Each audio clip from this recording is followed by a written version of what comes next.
Mga salita ng karunungan ayon sa kawikaan. Mga kawikaan.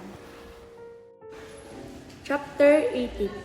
Ang taong makasarili ay hihiwalay sa karabihan at salugat sa lahat ng tamang isipan. Walang saysay sa mangmang ang lahat ng bagay. Ang nais lang niya'y ipakitang siya'y may alam. Pagsipot ng kasamaan, kasunod ay kahihiyan. Kapag nawala ang karangalan, kapalit ay kadistaan. Ang wika ng tao ay bukal ng karunungan, parang dagat na malalim at malamig na batisan. Ang pagkiling sa may sala ay isang kamalian. Gayon din naman kung ipagkakait ang katarungan. Ang labi ng mangmang, bunga ay alitan, at ang kanyang bibig, hatid ay kaguluhan. Kanyang bibig, maghahatid sa sariling kasiraan. Kanyang labi na may isang bitag na kahulugan.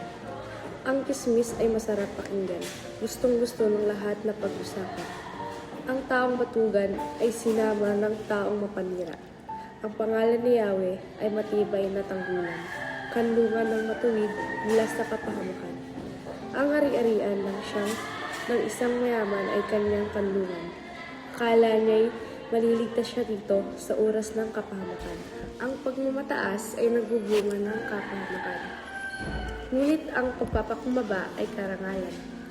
Nakakahiya at isang mangmang ang isang taong sumasagot sa tanong na hindi naman niya nalalaman.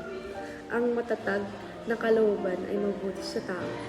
Ngunit kung mahina ang loob, anong mangyayari rito? Ang matalino ay nagdaragdag ng kaalaman. Ang may unaway namumulot pa ng karunungan. Kung nais mapalapit sa may kapangyarihan, magdala ng regalo sa kanya ay ibigay. Ang unang pahayag ay inaakalang tama, hanggat hindi naririnig tanong ng kabila. Ang sigalot ay maaaring malutas palampunutan, at makapagkasundo ang mahigpit na magkaaway. Ang kaibigang masaktan ay higit pa sa lunsod na napapadiran. Ang di pagkakaunawaan ay mas matibay pa kaysa isang tarangkahan.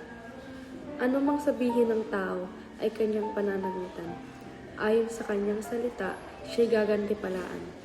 Ang buhay at kamatayan ay sa tila nakasalalay. Makikinabang ng bunga nito ang dito ay nagmamahal.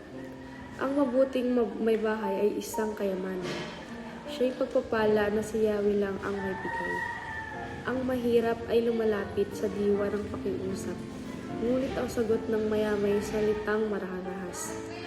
May pagkakaibigang madaling lumamig, ngunit may kaibigang higit pa sa kapatid.